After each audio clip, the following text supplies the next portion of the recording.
This is Comcast Local Edition. I'm Jack Hansen. I hate it when the guest bird has a more intelligent look on its face than I do. Jean Yim is here. She is taking care of this wonderful bird from the Lindsay Museum, one of the best little museums around of all time. Nice to see you, Jean. Nice to see you. Tell us a little bit about this wonderful, wonderful owl.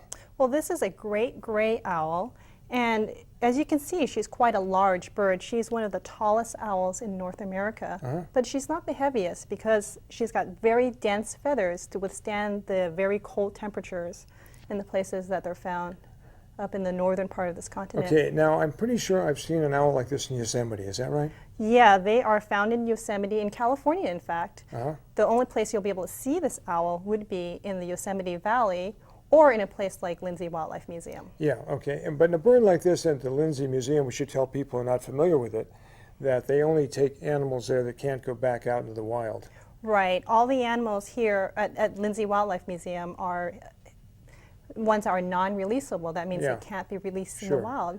Brought in because of an injury or some nature like that, and they take care of them. Yeah, she was hit by a car, and she had a fractured wing, so she wasn't able to be released. Really? And these feed on gophers, you said? Gophers and their favorite like food that? is voles, which are little rodents, but if they can't find voles, then their secondary source in California would be gophers. They would feed a lot on gophers. Okay, are these nocturnal? They are somewhat nocturnal, but if you imagine in the very far, far north where they're found, the land of the midnight sun, there actually is a lot of daylight. So up there, they would be in a lot of daylight. You know, you mentioned the weight, and looking at the bird because of all the thick feathers on this beautiful, it's this wonderful face. Yes. I love the face of this bird. She's quite beautiful. It looks like the bird would weigh, 8 pounds or so, but only 3 pounds. It must be a skinny little bird underneath there. Is that right? Well, she does need all those feathers to insulate her against the cold weather. The cold weather. Yeah. Okay, you've got an exhibit coming up too. The Ansel Adams exhibit is starting. In fact, it's on now. It'll be on now, yes, and it'll be until the first week of June. And Ansel Adams probably even saw this owl when he was photographing in Yosemite. I'm sure he spent a lot of time there, as we all know. That's a great exhibit, and of course he spent so much time around the Bay Area also at the same time. A bird like this lives, what, 10, 15 years or so, or are they long-lived? In captivity, obviously, they're going to live much longer. Right. In captivity, they have been known to live 40 years. Really? In the wild, it's harder to say because of the high mortality. Yeah. And they're also in the very far cold places, so they're kind of hard to find. What predator would this bird have?